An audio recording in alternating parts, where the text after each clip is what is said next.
हर कोई आज एक दिली तकलीफ और दर्द को महसूस करेगा। आज एक दिली तकलीफ और दर्द को महसूस करे, आज भी अटूट भरोसा है और यकीन है। आज का ये फैसला सीबीआई कोर्ट का भारत की अदालत को आज भी अटूट भरोसा है और यकीन है। आज का ये फैसला सीबीआई कोर्ट का भारत की अदालत की तारीख का एक काला दिन है। और मैं ये इसलिए कहता हूं क्योंकि सुप्रीम कोर्ट ने 9 नवंबर को जो सिविल डिस्प्यूट के मुकदमे का फैसला दिया था, जजमेंट में सुप्रीम कोर्ट ने कहा था, अंग्रेजी में कहता हूं कि सुप्रीम कोर्ट ने कहा था कि it is an egregious violation of rule of law. और सुप्रीम कोर्ट ने यह भी कहा था कि ये calculated act of destroying a public place of worship. अब मैं ये समझने से कासिर हूं कि अगर सुप्रीम कोर्ट ये कहता है कि egregious violation of rule of law, तो क्या कोई जादू से मस्जिद को शहीद कर दिया गया था 6 दिसंबर को? क्या कोई जादू से वहां पर 28 और 29 दिसंबर की रात 49 में मूर्तियां रखी गई थी?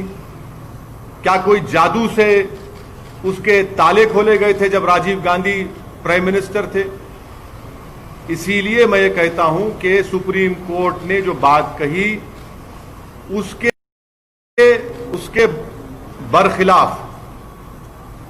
उसके बरखिलाफ आज जजमेंट आया है। और ये मैं कहने पर मजबूर हूं कि violence page for you politically.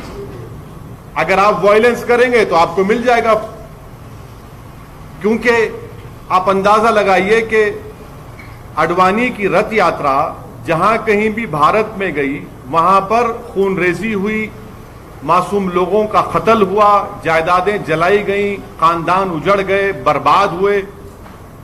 और आज ये फैसला आता है सीबीआई कोर्ट का जिसमें कहते हैं कि वो स्पॉन्टेनियस नहीं था।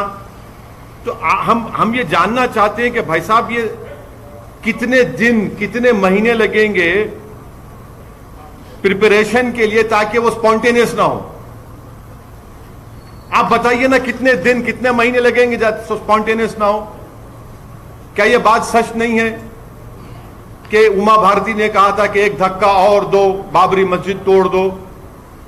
क्या दुनिया ने नहीं देखा कि जब बाबरी मस्जिद शहीद हो रही थी तो मिठाइयां बांटे जा रहे थे? अडवाणी, मुरली मनोहर जोशी, उमा भारती, ये सब लोग तो मिठाई खा रहे थे, खुशियां मना रहे थे। कैसा ये फैसले पे आज आ जाते आप? आखिर पैगाम क्या देना चाह रहे आप? पैगाम क्या देना चाह रहे? पैगाम यही मिल रहा है कि वायलेंस पेज, मास वायलेंस पेज। आप अंदाजा लगाइए कि 1950 से अब तक इस मसले में मुसलमानों को इंसाफ नहीं हुआ, और आज ये फैसला आता है 28 साल के बाद। हम आज भी कह रहे हैं, अगर ये मस्जिद नहीं शहीद होती तो क्या 9 नवंबर का सुप्रीम कोर्ट का फैसला आता था? सारी दुनिया ने देखा कि जो लोग मस्साम में खड़े होकर स्पीचेस दे रहे थे, लोगों को उकसा रहे थे, उनकी मौजूदगी में क्या यह बात सच नहीं है कि सीबीआई की चार्जशीट में एक विटनेस ने कहा कि कल्याण सिंह, उस वक्त के चीफ मिनिस्टर, ने कहा कि रोक कंस्ट्रक्शन पर है, डिस्ट्रक्शन पर नहीं है? वो भी आप नहीं मानेंगे उसको? क्या सीबीआई की चार्जशीट में यह नहीं कहा गया था कि 5 दिसंबर की रात अडवाणी ने विनय कटियार के घर में साजिश रचाई? क्या यह बात सच नहीं है कि अडवाणी ने कल्याण सिंह को कहा कि उस वक्त तक आप रिजाइन मत करिए जब तक कि मस्जिद डेमोलिश नहीं हो जाती, ताकि गवर्नमेंट का डिसमिसल ना हो? क्या बीजेपी की सरकार उस वक्त की जाकर सुप्रीम कोर्ट को वादा नहीं किया था कि हम मस्जिद को बचाएंगे? यह फैसला मुझे कहना पड़ेगा कि यह judgement satisfies the collective consciousness of Hindutva and its followers and its ideology. ये जजमेंट का यही है. किसने तोड़ा फिर मस्जिद पर? हम पूछना चाहते हैं, जब 6 दिसंबर 1992 को मस्जिद शहीद हुई थी, उस वक्त मैंने अपने आप को एक हेल्पलेस महसूस किया. मैंने अपने आप को अपने लिए एक ह्यूमिलिएशन समझा कि मैं अपनी एक शर्म महसूस हुई कि मैं अपनी मस्जिद को बचा नहीं सक रहा हूं, और आज आप ऐसा फैसला देते हैं. तो फिर आखिर इतना सब जो इन्वेस्टिगेशन हुआ, कैसा क्या हुआ? एक और बात आपको समझने की जरूरत है कि आडवाणी को हाईएस्ट सिविलियन अवार्ड दिया गया बीजेपी गवर्नमेंट तरफ से. एक्यूज हैं. तभी हमने कहा था कि देखो, मैं प्रेस कॉन्फ्रेंस में कहा था कि आडवाणी को ये हाईएस्ट सिविलियन अवार्ड दिया जा रहा है. आज उसका नतीजा हम देख रहे हैं. उमा भारती, अच्छा आप एक और आदमी का नाम ले लीजिए, हिंदुस्तान टाइम्स में आया कि भगवान गोयल कोर्ट के बाहर कह रहा है, कोर्ट के बाहर फैसला देने से पहले कोर्ट के बाहर कह रहा है कि हां, मैं एडमिट करता हूं कि मैंने डेमोलिशन में हिस्सा लिया. वो बीजेपी में उस वक्त का नॉर्थ इंडिया का शिवसेना का चीफ था. कोर्ट के बाहर कह रहा है और कोर्ट में जाकर कोर्ट बरी कर देता है लोगों को. तो ये मेरे लिए बहैसियत एक भारत के मुसलमान के लिए, जो मैं 6 दिसंबर 1992 को जो मुझे एक ह्यूमिलिएशन और बेबसी जो मैं महसूस किया था, आज मैं वही महसूस कर रहा हूं. इंसाफ नहीं हुआ इस मसले में. इंसाफ नहीं हुआ इस मसले में. जिन लोगों के इशारे पर, जिन लोगों की मौजूदगी में, जिनके तकारीर के जुमलों पर यह वायलेंस, तशद्दुद हुआ, क्रिमिनल एक्ट जिसको सुप्रीम कोर्ट ने कहा, आज वो पूरे के पूरे बरी हो गए. अब मुझे यह नहीं मालूम कि सीबीआई अपनी इंडिपेंडेंस को बरकरार रखने के लिए अपील करेगा या नहीं करेगा, और मुझे यह भी नहीं मालूम कि अगर अपील करेंगे तो कितना टाइम लगेगा अपील की सुनवाई के लिए. मगर अपील करना चाहिए. यह नाइंसाफी पर मबनी है, बिल्कुल नाइंसाफी पर मबनी है.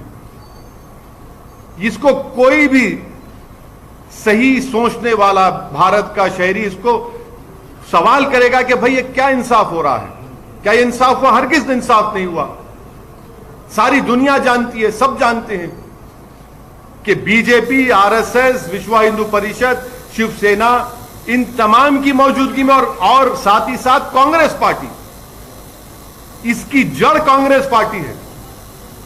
इनकी हुकूमत में मूर्तियां रखी गई, इन्हीं की हुकूमत में राजीव गांधी ने ताले खुलवाए, शिलान्यास किया. इन्हीं की हुकूमत थी कांग्रेस की जब मस्जिद शहीद हुई, और आज यह फैसला आता है. इसीलिए मैं मानता हूं कि यह हमारी भारत की अदालत की तारीख का एक काला दिन है. सर, ये भी आप हमेशा कानून को मानते हैं, हमेशा कोर्ट जो है, कोर्ट जो फैसले होते हैं उसकी बहुत इज्जत करते हैं, लेकिन जैसे नतीजा ऐसा अगेंस्ट में आता है तो आप कोर्ट को भी यह कर देते हैं, क्यों सर? नहीं, कोर्ट, देखिए, सुप्रीम कोर्ट का फैसला आखिरी होता है. ये तो फैसला आखिरी नहीं ना, और कोर्ट के फैसले को नहीं के खिलाफ या उससे डिसएग्री करना कोई कंटेम्प्ट नहीं है. मैं तो आपको ये तमाम दलाइल दे रहा हूं, ये तमाम दलाइल दे रहा हूं. जजेस भी सब देखे होंगे ना सर? क्या? वही तो हम कह रहे हैं ना, ये देख के कैसा फैसला दिया आप, वही तो हम पूछ रहे हैं. वही तो हम कह रहे हैं कि आप ही की चार्जशीट में आप ये लिख रहे हैं कि कल्याण सिंह ने कहा कि रोक कंस्ट्रक्शन पर है, डिस्ट्रक्शन पर नहीं है. उमा भारती ने कहा कि एक धक्का और दो. आडवाणी को, मुरली मनोहर जोशी को, उमा भारती को, बाल ठाकरे को, राजीव गांधी को शोहरत कैसे मिली पॉलिटिक्स में भारत में? इसी वजह से मिली ना. इनको पॉलिटिक्स में अगर शोहरत मिली, सत्ता मिली, कैसे मिली? इसी वजह से तो मिली कि आपने हमारी मस्जिद के ताले खुलवाए, मूर्तियां रखी और हमारी मस्जिद को शहीद किया आपने. इसीलिए तो आप होम मिनिस्टर बन गए, इसीलिए तो आप गंगा की सफाई के मिनिस्टर बन गए, इसीलिए तो आप एचआरडी के मिनिस्टर बन गए, इसीलिए तो आप कल्याण सिंह गवर्नर बने. भाई आपने मुझे खत्म करके मेरी बर्बादी के ऊपर आपने अपना सियासी महल तामीर किया और आज आपको क्लीन चिट दिया जा रहा है। आज आपको क्लीन चिट दिया जा रहा है, यह अफसोसनाक बात है। आगे क्या करने का विचार है सर? आगे अब यह देखना है कि सीबीआई अपनी इंडिपेंडेंस को बरकरार रखने के लिए अपील करेगी या नहीं करेगी। और अगर सीबीआई नहीं करती तो मैं मुस्लिम पर्सनल लॉ बोर्ड के जिम्मेदारों से अपील करूंगा कि वो इसके खिलाफ अपील करें। फैसला आता है और लॉ मिनिस्टर अडवाणी के घर को पहुंच जाते हैं। आप बताइए क्या पैगाम दे रहे हैं आप उन लोगों को जो भारत की खूबसूरती को मानते हैं, इंसाफ को मानते हैं? क्या पैगाम दे रहे हैं उन मीडिया के लोगों को जिन्होंने अपनी जानों को खतरे में डालकर कोर्ट में जाकर बयान दिया, उन पुलिस के ओहदेदारों पर जो अडवाणी के सिक्योरिटी में थे? उन्होंने कहा कि हां यह तमाम प्री प्लान था। क्या कोई जादू हुआ था क्या उस दिन? फिर किसने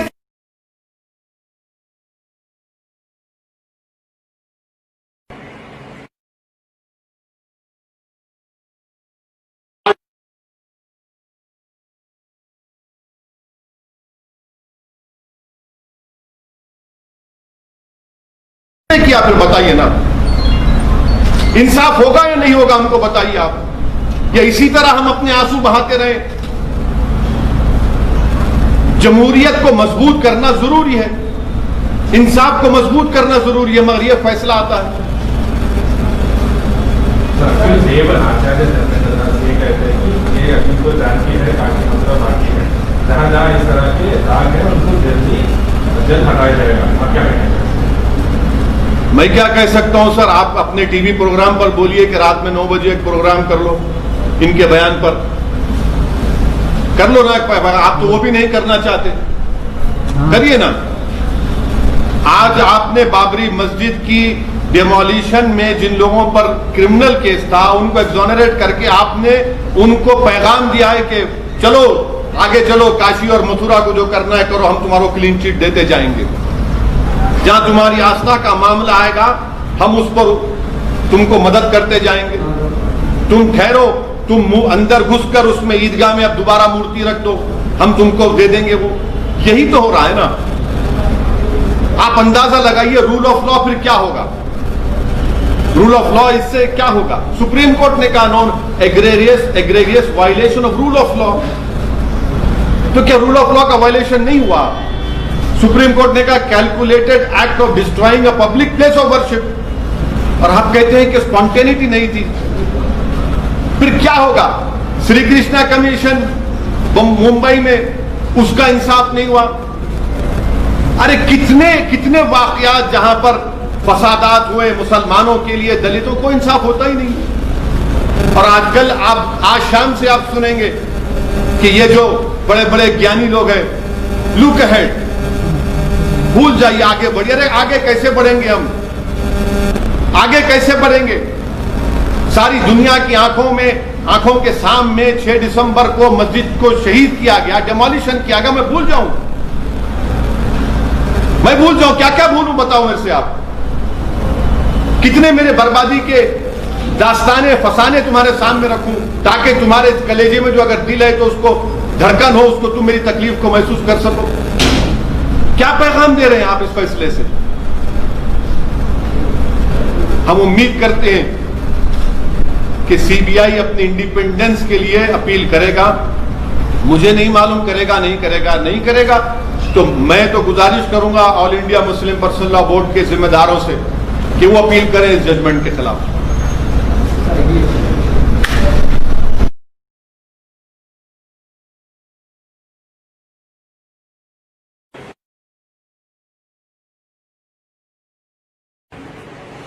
It is a very sad day that the whole world knows, people of India know, that it was the Rath Yatra of Mr. Advani.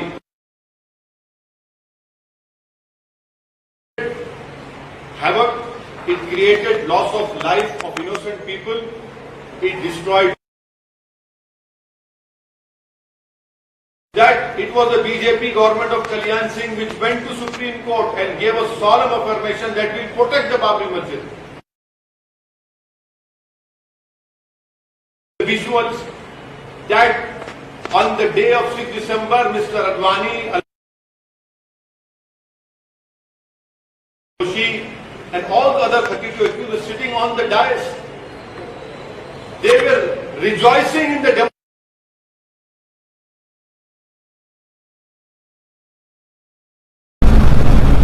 And now the court said there was no spontaneity. There was no conspiracy. Then please enlighten me. How many days and months of preparation is required to disqualify an action from being spontaneous? What is this? What is the message that is coming out? How is it that there is no conspiracy in it, there is no spontaneity to it? You assemble all the people. Who assembled them? Who called them to that place? Was it an act of God that some magic was done, that idols were placed in a masjid on 28, 29 December in 1949? Was it a magic show that locks were opened? Was it some sort of magic that on 6 December the masjid was demolished? Who called for the people, assembling of the people over there? Who made sure that they entered over there? Isn't it true that the CBI charge sheet says that Kalyan Singh said in Hindi that road construction par hai, destruction par nahi hai? Didn't the CBI charge sheet say that on 5th of December Advani conspired and made a conspiracy in the house of Vinay Katiyar? Isn't there proof that Advani told the then Chief Minister Kalyan Singh that don't resign until the masjid is demolished so that your government is not dismissed? Didn't Kalyan Singh as the Chief Minister went to Supreme Court and said we'll protect the structure? Isn't it true that on 9th of November last year the Supreme Court said that the demolition is a calculated act of destroying a public place of worship? Didn't the Supreme Court say that it's an egregious violation of rule of law? All these are facts. And how is it that all of them are exonerated? Even while going inside the court, one Bhagwan Goel, who was the North India chief of Shiv Sena, now is in BJP, said, yes, I demolished the Babri Masjid. Where will rule of law go? As a proud Indian Muslim, on 6th of December, I felt shame, humiliation, desperation, helplessness. That same feeling I'm feeling now. That same humiliation, desperation and helplessness I'm feeling now. That people who presided over the demolition of a masjid are going scot-free. And I had warned the nation through all of my media friends that when Advani was conferred the highest civilian award, I knew on that day that yes, this will happen. And please tell me, as an Indian Muslim, my question is, how did Advani become famous? How did Murli Manohar Joshi become famous? How did Rajiv Gandhi become so much famous? Because they presided over the demolition of this Babri Masjid. Advani became the Home Minister, Murli Manohar Joshi became the HRD Minister, Uma Bharati became a minister and was given the charge of cleaning the Ganga. Isn't this is the same Madam Uma Bharati said, ek dhakka aur do, Babri Masjid ko tod do. Since 1950 as an Indian Muslim I have not got justice in this matter. And I must say on record, it is too much of a coincidence to be coincidence. This is, and I hope, I don't know whether the CBI would appeal against this judgment. But to protect its independence, it must appeal against this strange judgment, which has rewarded the people who took out this whole Rath Yatra, who were the ones who created this issue of Ram Mandir. But I would appeal to the All India Muslim Personal Law Board and their office holders that they must appeal against this obnoxious judgment that has been given. You know, so basically it is, if you use brute force, if you use violence, you will be rewarded. Now in the end, law has become an ass now. You can kick the law and you will be rewarded for it. It is a very sad thing. So one of the accused, including Evan, has said that the next is of Kashi and Mathura, and we will use the Ayodhya moves, Talwar. I have been telling you since the Supreme Court had given the civil judgment that this will open a can of worms, not only Kashi, Mathura, but many places where masjids are standing right now for more than 400 years. Now the dispute will start. Because these people, they have been rewarded. Their intentions and their whole belief has been strengthened now, and definitely they will go ahead. And please don't forget the role played by Congress party. Today's judgment had come because of Congress party also. Had the Congress party removed those idols in 1949, this judgment would not have come. Had the Congress party, when Rajiv Gandhi was the Prime Minister, not opened the gates of Babri Masjid, the locks of Babri Masjid, this judgment would not have come. Had the Congress party protected the Babri Masjid on 6 December, this judgment would not have come. This is a very, very sad day.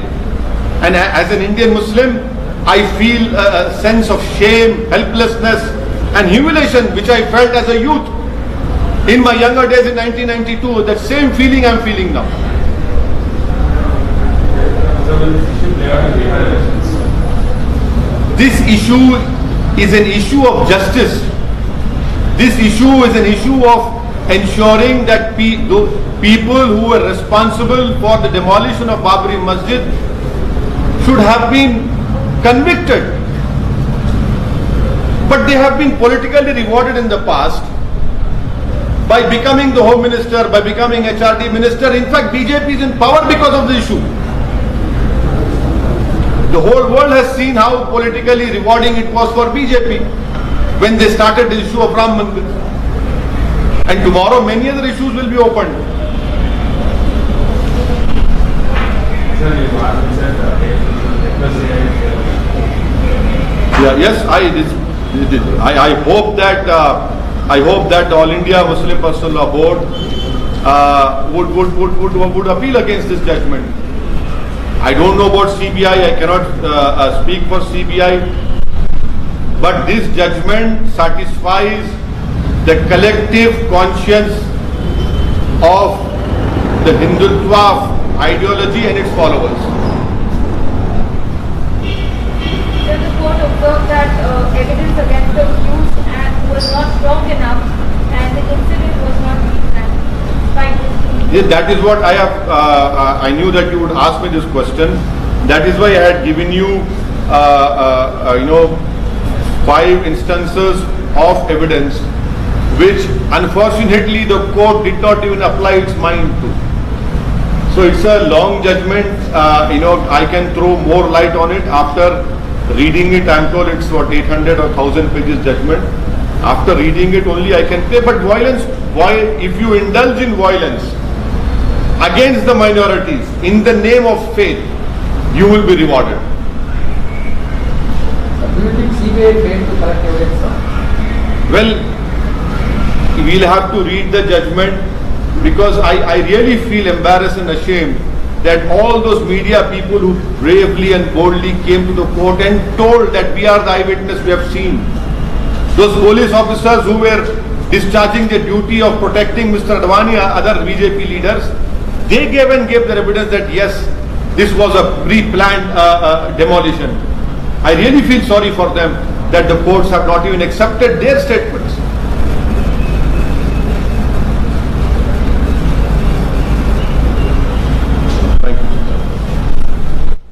Ring city का अज़्म हर एक को साहिब जायदाद बनाना। इसी इरादे से ring city developers बार बार लगातार और हर बार बेहतरीन और कामयाब वेंचर्स पेश करते आ रहे हैं। जहांगीर पीरा के बिल्कुल दामन में रिंग सिटी का एक नया वेंचर शुरू हो चुका है। 100 गज का प्लॉट 4 लाख रुपए में। नकदी आसान नक्शा पर प्लॉट्स खरीदिए। तमाम बड़ी बड़ी कंपनियों से घिरा हुआ वेंचर जो आबादी के बीचों बीच है, गेटेड कम्युनिटी में, क्लियर टाइटल, स्पॉट रजिस्ट्रेशन, ग्राम पंचायत अप्रूव वाटर, इलेक्ट्रिसिटी और ट्रांसपोर्ट की सहूलत बेंगलुरु हाईवे से बिल्कुल करीब। विंग सिटी डेवलपर्स अनगिनत कामयाब वेंचर्स का रिकॉर्ड रखने वाले। बुकिंग का आगाज हो चुका है, मुलाकात करें। Wing city developers, choice function hall के बाजू, चंद्रायन गुट।